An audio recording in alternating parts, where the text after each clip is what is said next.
We go live now to the 2025 U.S. Canada Summit hosted by BMO and Eurasia Group. Our own Lindsay Vizcaya is standing by. Lindsay, take it away, please.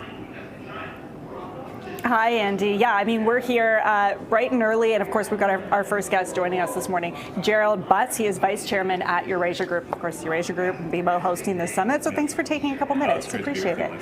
This is a timely time to be holding this summit, especially after what we saw yesterday in Washington at the White House. I want to start there after those talks between Prime Minister Mark Carney, Donald Trump. We heard some remarks afterwards. What did you make of what you heard? Was there anything concrete there? Well, I think it's progress, right? And it's customary for people in the media to call this like it's a baseball game. Apologies to the Blue Jays fans out there. We were just lamenting the Aaron Judge 3-run homer last night.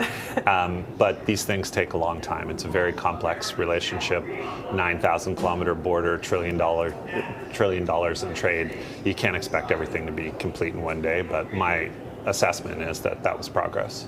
You think that was progress? Yeah. You think it was positive notes coming from both sides? Yeah. I wonder what you think the best case scenario would be here. Like, I noticed yesterday Donald Trump mentioned, he said for sure there's going to be tariffs, which I think we already knew, but he did mention Japan briefly. And I know Japan, obviously in a very different situation, but their tariffs were decreased from 25% on most goods to 15%. Is that maybe the best case scenario for Canada too? Yeah, I think it's important to put all of this in context that Japan doesn't have a comprehensive trading agreement with the United States like we have with CUSMA or the USMCA, if you prefer, if you're an American. So most depending on how you count it, 85 to 90% of our trade is already covered by that agreement, which is a zero tariff agreement, of course. Where we have real and important, because there are a lot of people, a lot of Canadians who are employed in these sectors like steel and aluminum, those sit outside the agreement, and those are the tariffs that the government is currently negotiating to reduce. So sometimes it's easy to take for granted what you already have, and I would say that most objective renderings of this would say Canada already has the lowest tariff trading relationship with the United States of any country on earth, and we certainly wouldn't want to trade places with countries like Japan. That free trade agreement is so crucial. Right? There's talk right now of potentially a renewal. Donald Trump wants to review it. What do you make of what we could see there? I mean, given, like you say, it's such a buffer for so many of the goods that Canada has.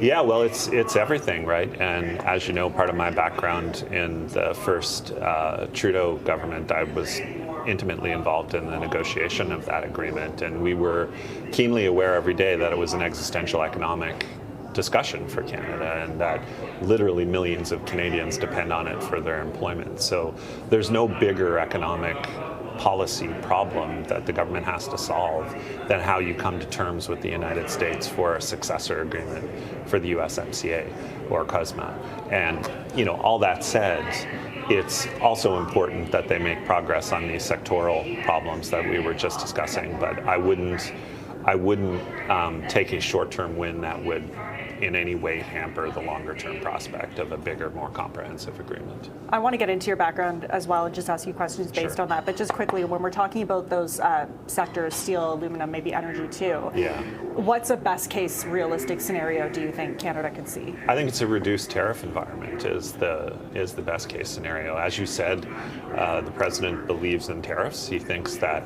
his view of the American economy is he's got the hottest nightclub on the Strip, and if you own the hottest nightclub on the Strip, the best way to make more money is to charge an increased cover charge for everybody who comes in, and that's the way he thinks about tariffs. And without breaking the agreement we had with Secretary of Commerce, I think you heard that replayed by Secretary Lutnick just now for our audience here in Toronto.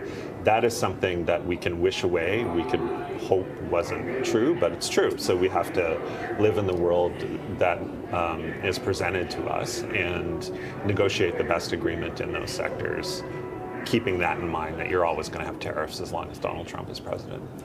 A difficult person to negotiate with. I think most people would agree. I mean, as the former advisor to Justin Trudeau, what do you make of Mark Carney's negotiating style so far, how he's been handling Donald Trump? Do you think it's the right approach? I mean, when you compare the two very different prime ministers. Yeah, well, I mean, full disclosure, I was a senior advisor to Prime Minister Carney's campaign as well. So take this in that context, but I think he's doing an excellent job. I think that establishing ground rules, communicating clearly, having very clear objectives and no surprises in those discussions is a really important thing.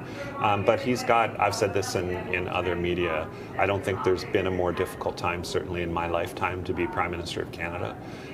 This is, as I said earlier, an existential economic problem for the country, and millions of Canadians are literally depending on the outcome for their livelihood. So he's got a big job in front of him, and one of the reasons I was happy to support him is because I think he's exactly the right person we need conducting these negotiations.